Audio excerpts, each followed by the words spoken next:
Capítulo 10, versos 2 e 3. Os tesouros da impiedade de nada aproveitam, mas a justiça livra da morte. O Senhor não deixa ter fome o justo, mas rechaça a avidez dos perversos. Então nós temos aqui, nesse provérbio aqui, existe uma ligação de assunto, não no sentido de sequência de argumentos, mas existe um tema que está no verso 1 aí, no capítulo 10. O filho sábio alegra seu pai, mas o filho insensato é a tristeza da sua mãe. Então ainda existe aquele tema de estar aconselhando o filho, de estar aconselhando o jovem a andar nos caminhos do Senhor, e aquele mostrando aquele que aborrece, aquele que entristece. E agora, nesse verso 2 e 3, nós vamos ver que, em resumo, que os tesouros adquiridos com a impiedade, eles não têm proveito nenhum, mas o justo, ele jamais tem fome, pois é o Senhor quem o sustenta. E a gente vai ver o que isso quer dizer. Quando a gente olha para esse texto aí, como eu disse, a poesia hebraica é uma obra de arte. No nosso texto, na nossa tradução, não aparece isso, mas no texto que foi escrito, na língua em que foi escrita, o verso 2 começa com não, e o verso 3 também começa com não. Seria assim, literalmente, a tradução do verso 2 e 3. Não, a primeira linha, não, verso 2 seria assim: não trazem proveito os tesouros da injustiça. Não. Depois no verso 3 seria: não deixará ter fome o Senhor a alma do justo. Então esse não é uma estrutura montada pelo autor, por Salomão, para mostrar: não, o Senhor não trazem proveito os tesouros da injustiça, e não deixará ter fome o Senhor a alma do justo. São duas situações. Veja, a estrutura é essa. E aí aparecem duas situações adversas, porque dá assim: não trazem proveito os tesouros da injustiça, mas a justiça livra da morte. Depois ficaria assim: não deixará ter fome o Senhor a alma do justo, mas a avidez do justo será expulsa. Vamos tentar entender isso. Verso 2, na nossa tradução está assim: os tesouros da impiedade de nada aproveitam, mas a justiça livra da morte. Como é que seria a tradução? Literal: não trazem proveito os tesouros da injustiça. Então é uma negativa. Então o que isso quer dizer? De modo bem simples, está dizendo o seguinte: a prática da injustiça não traz verdadeiro tesouro. Adquirir propriedades, adquirir dinheiro através da ilegalidade, através da corrupção, da imoralidade, isso não traz nenhum tipo de proveito. Mas a maneira como Salomão escreveu quer dizer: a pessoa que junta tesouro para si a partir da corrupção, da ilegalidade, da perversidade, ela acha que isso traz tesouros. Ela faz isso pensando que isso traz de fato alegria, e que isso a torna quase que uma imortal, ou uma pessoa que não sofre de forma alguma as dificuldades desta vida. Então o que Salomão está dizendo é que esta pessoa que assim age, ou os perversos que assim agem, eles vivem uma ilusão. Eles acham que são ricos, eles acham que são poderosos, eles acham que são imbatíveis, mas na verdade não são. E aí então Salomão diz que eles são pessoas que pensam desta maneira. Mas olha o final aí do verso 3: mas rechaça a avidez dos perversos.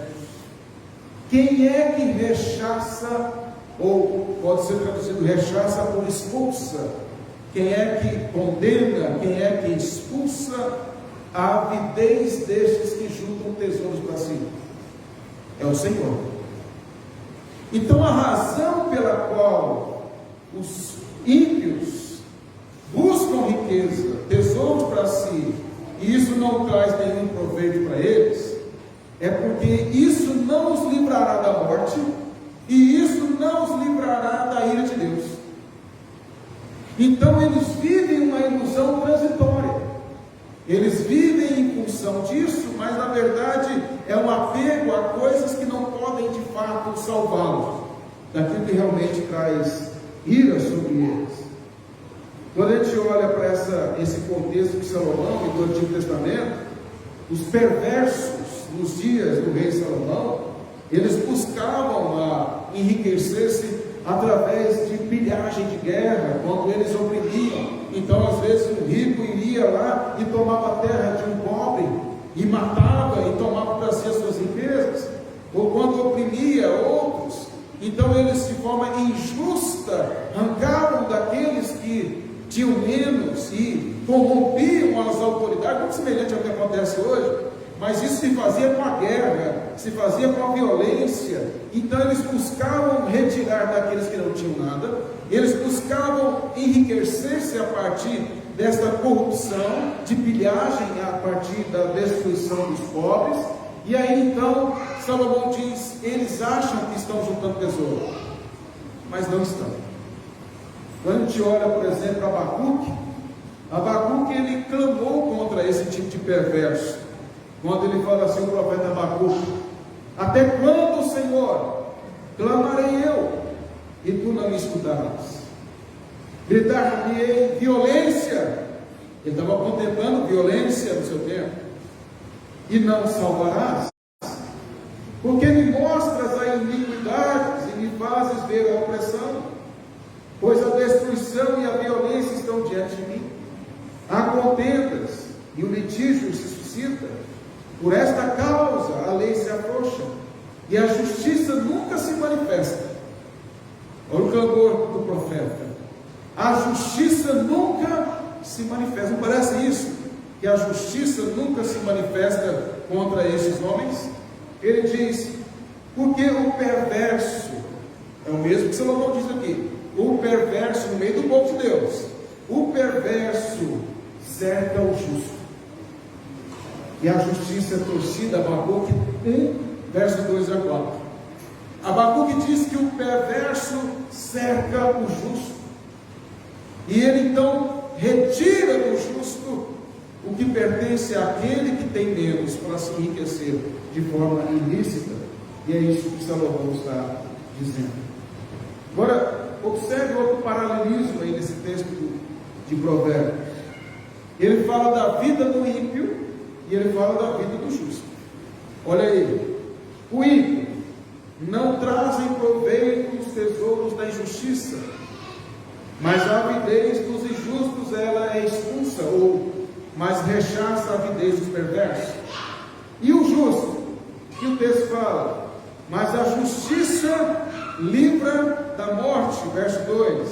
Depois ele diz: não deixará, o Senhor não deixará ter fome o justo. Veja que a promessa para o justo e a condenação para o perverso.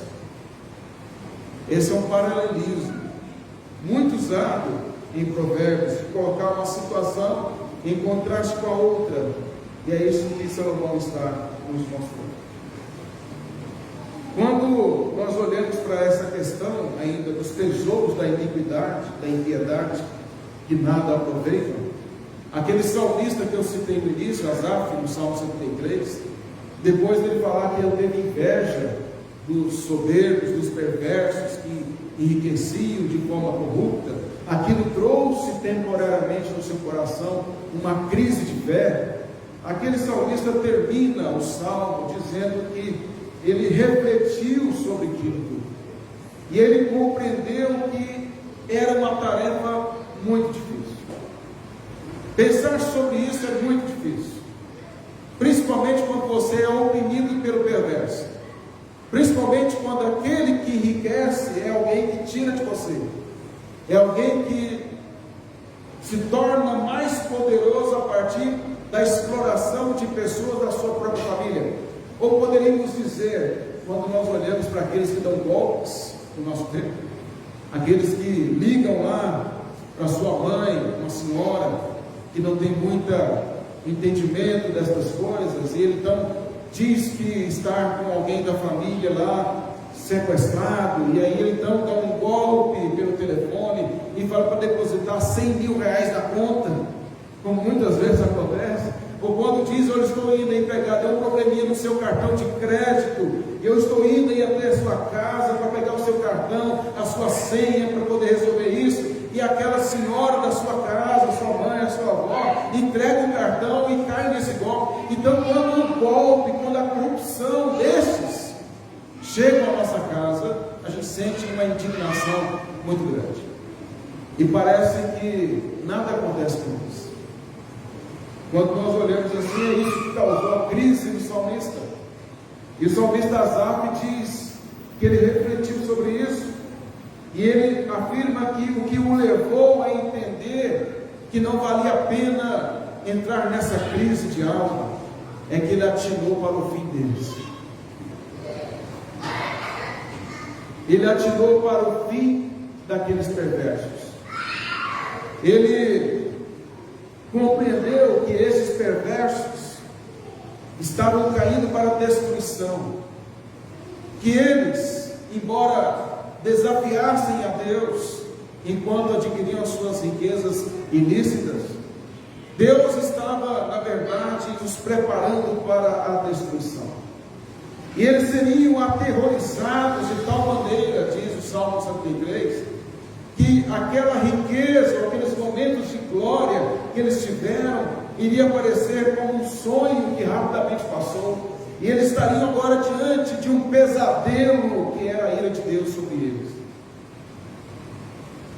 Eu estava participando de uma reunião online, e uma pessoa aqui de Mineira muito rica e poderosa, e eu não estou dizendo que ela tem corrupção, mas é uma pessoa ímpia, poderosa, tem muito dinheiro, e disse o seguinte: eu não saio de casa, eu tenho medo de morrer.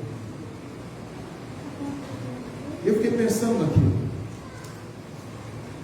eu fiquei com dó, porque esta pessoa só tem dinheiro, essa pessoa só tem poder, ela tem medo da morte, porque ela só tem isso aqui, ela não tem mais nada, ela não tem certeza de nada depois disso aqui. Então ela quer se esconder, como se fosse possível, de um destino que todos nós iremos passar, a não ser que Cristo volte antes. Mas ela não tem nenhuma esperança, porque a sua única esperança, a sua única felicidade é o dinheiro.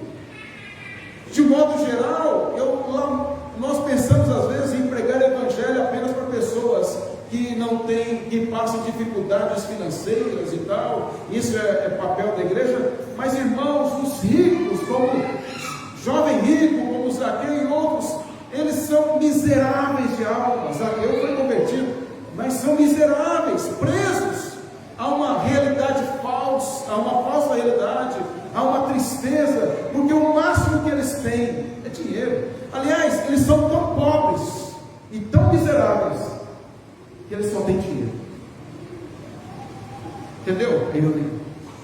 É tão pobre, tão miserável, que a única coisa a oferecer ele é dinheiro. Você imagina um ímpio que só tem dinheiro e ainda vive da corrupção. Todo o seu ciclo de amizade só é formado a partir de interesses. Nada é real, nada é profundo, nada é verdadeiro, nada é significativo de fato na sua vida. E aí então, ainda voltando ao texto aqui, olha o verso 2.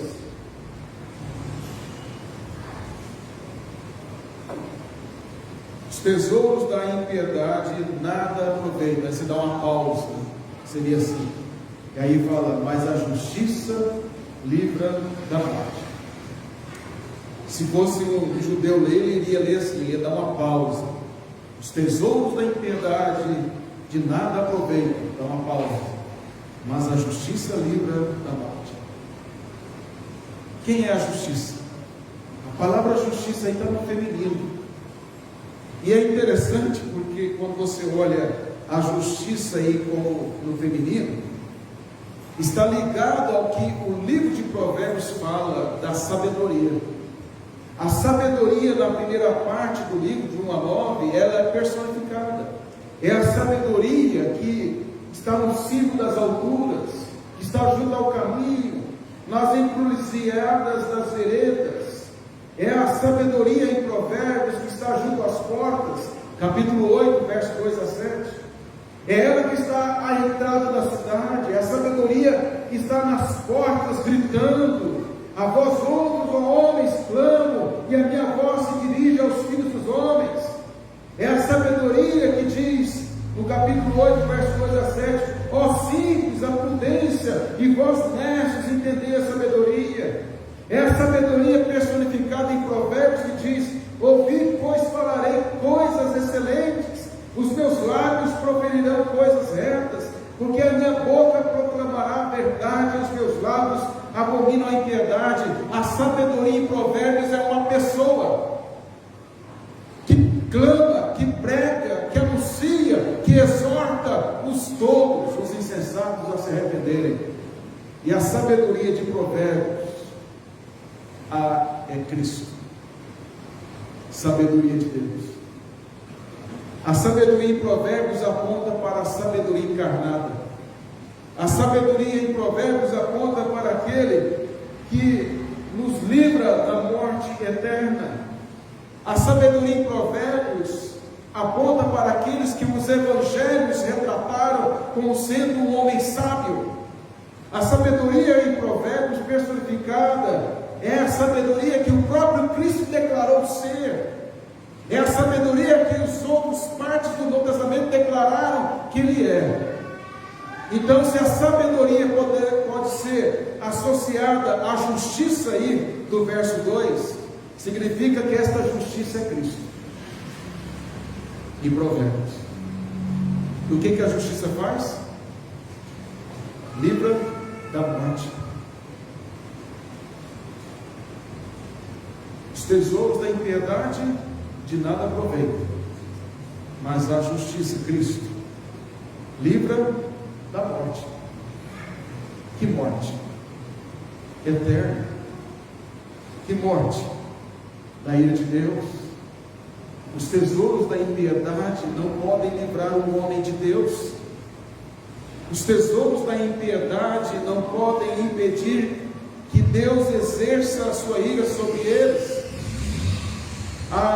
Os tesouros da impiedade não podem impedir que Deus despedace eles. Foi isso que Asaf diz: eu só compreendi quando eu me atirei para o fim deles. Do que adianta o homem adquirir riquezas, propriedades de forma injusta, rebelde a Deus, mas será despedaçado por Deus? Não poderá se livrar da ira de Deus, não poderá livrar-se da morte, que é a condenação eterna. Mas o justo é livrado da morte. Por quê? Porque Cristo é a justiça de Deus. É Ele que nos torna justos, é Ele que nos torna justificados, é Ele quem sofreu em nosso lugar a ira que era para nós. Então Cristo é o nosso tesouro. Mas para os ímpios, apenas os tesouros materiais, e isso não traz nenhum proveito. Mas para nós, tendo ou não tendo condições financeiras aqui, nós temos um tesouro eterno, que é Cristo. Compreendeu?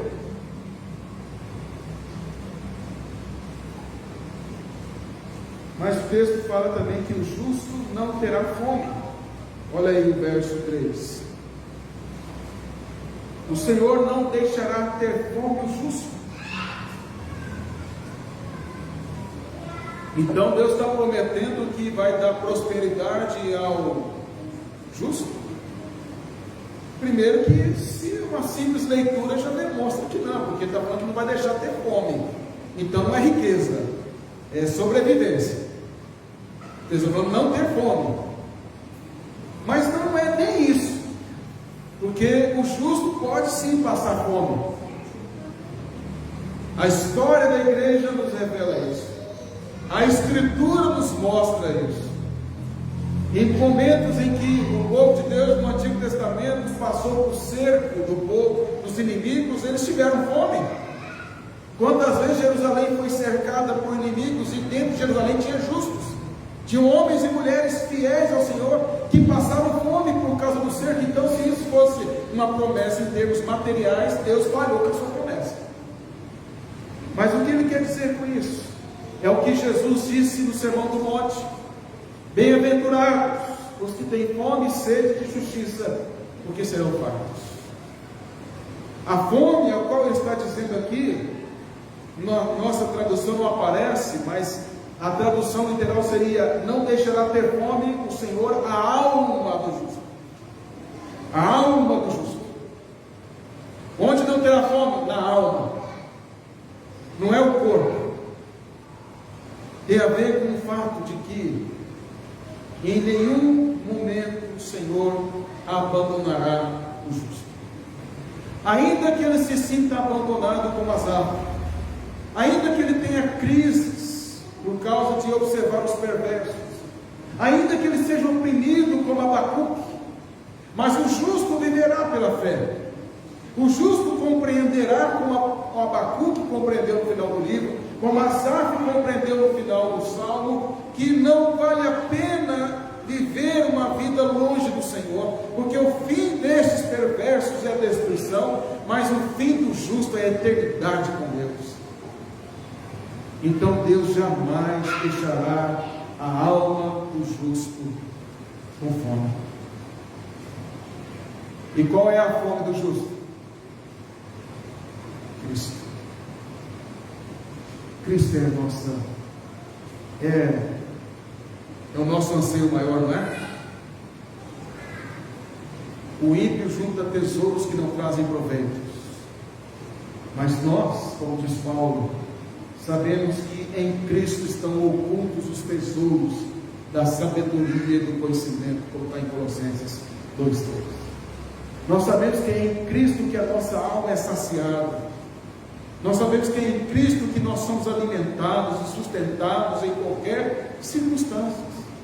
É em Cristo que nós sabemos que, tendo ou não condições financeiras, passando ou não por aflições, nós nunca passaremos fome. Por quê? Porque o Senhor não deixará que o justo passe. Veja que o verso 3 diz que é o Senhor que não deixará o justo ter fome. Mas ele diz que ele diz que mais o Senhor não deixa a alma do justo ter fome, mas ele vai expulsar, ele vai destruir a avidez dos perversos. Qual é a avidez dos perversos? Ajuntar tesouros de impiedade, de corrupção, de injustiça. O Senhor vai cuidar sempre do justo, mas o perverso ele vai despedaçar. Aquele que permanecer em desobediência e rebeldia, juntando tesouros da impiedade, a hora dele vai chegar. E quando chegar, não haverá Supremo Tribunal Federal, não haverá Legislativo, não haverá Executivo, não haverá rei, não haverá nação poderosa que possa livrar das mãos do Senhor de todas as nações. Não haverá poderoso que possa livrar das mãos do Senhor dos senhores.